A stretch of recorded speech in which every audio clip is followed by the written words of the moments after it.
Hello, everyone, and welcome to today's episode of Labor Live at 12:05. I'm Alex Jorgensen, the Communications Director here at the Alaska AFL-CIO, and we are excited to be with you today. We have a very special guest. I think we are jumping into maybe the ninth week of the Alaska legislature, but we are pulling things back out to focus on a federal level. On today's issue, we know that in Alaska, the Postal Service is a vital service for many of us. For many people in rural Alaska, it's actually the only way that they get mail. A lot of people in Alaska get their prescriptions from the Postal Service. And as we know, in this Trump administration, we are seeing a clawback of many of these essential services. And the Postal Service, unfortunately, potentially being one of them. So with today's special guest, we have Tommy Devros, NALC Branch 4319 President, mail carrier. Tommy, how are you doing today? Good. How are you, Alex? I am doing great. Unfortunately, maybe not the greatest of topics. It's never a good thing to be discussing the dismantling of one of the only constitutionally inscribed services our government has. But yeah, before we maybe step into what the Trump administration has been talking about doing, or maybe what's kind of in the rumor mill, let's talk about the Postal Service in Alaska. Like, what are some of those kind of core functions that the USPS plays here in Alaska?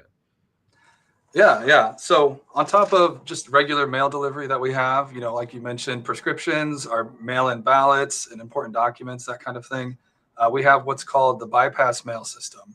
So it's unique to Alaska because Alaska is very unique. Over 80% of the deliveries in Alaska are to our rural communities that are off the road system, including the bush community, the villages. So this bypass mail system was created to get those deliveries out there. So it's mail delivered through aircraft, helicopters, hovercraft, off the road system.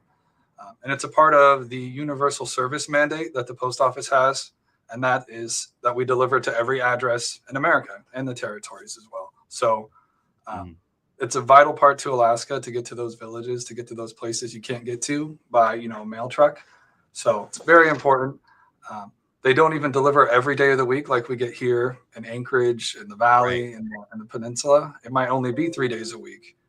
And then it also depends on weather as well. So just a very important service that we have up here for our rural community. And very, very important distinction, right? You think of a lot of the other parcel carriers. You have FedEx, UPS, Amazon. They deliver a large bulk of packages and mail in this country, but they don't have an obligation to deliver to every single address. They can kind of pick and choose who they deliver mail to, but the Postal Service, they deliver mail to everyone. Yeah, it's part of that mandate. We do what's called the last mile delivery. So that's us contracting out to these, freight companies that go to the villages so that they still get the universal mandate of mail, just like any other regular American citizen. So wow. Well, I mean, I think it's no question that, let's say, for example, if the U.S. Postal Service were to be privatized or purchased by someone else or turned into a business, right, that kind of universal mandate would probably be on the chopping block, because I assume it's not necessarily cost effective to mail to a lot of these really hard to reach areas. Yeah, it definitely isn't.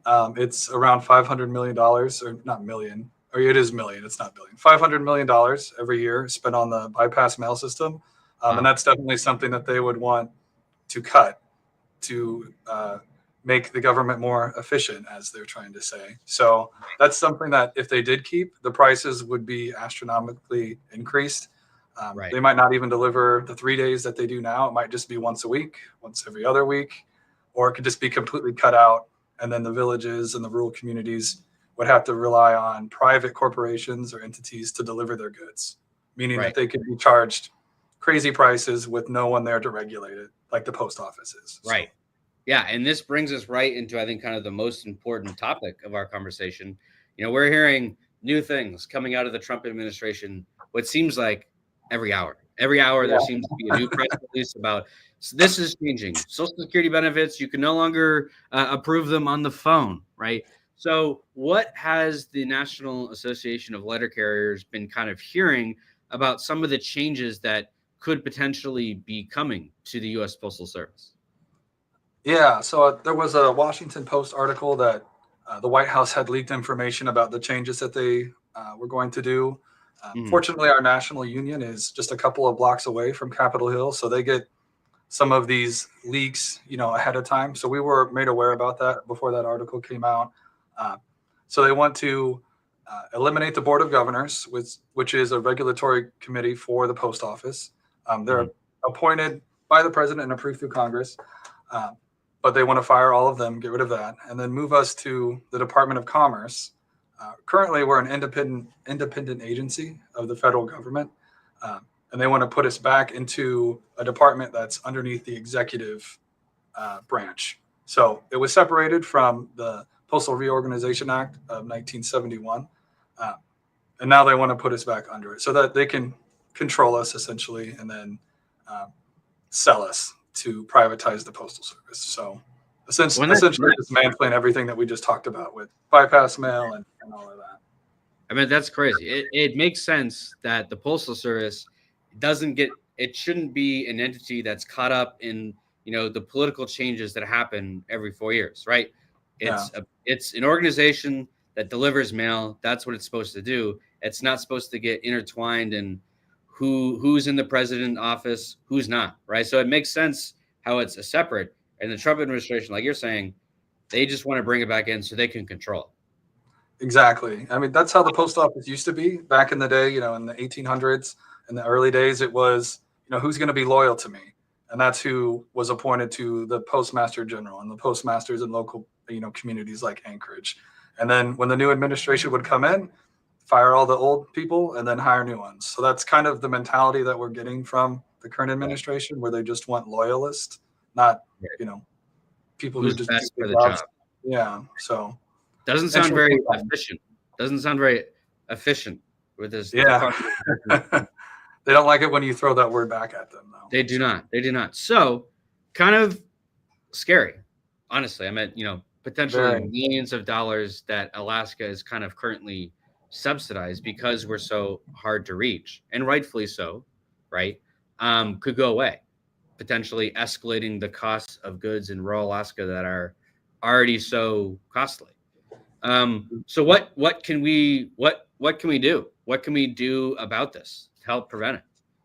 Yeah, I think one of the most important things to do that anyone can do, at home, just reach out to our senators, Murkowski and Sullivan, and our representative, Nick Begich. Let them know how you love the post office. You want it to stay where it is. You don't want these drastic changes that are being suggested by the White House to keep it like it is. So that's really important.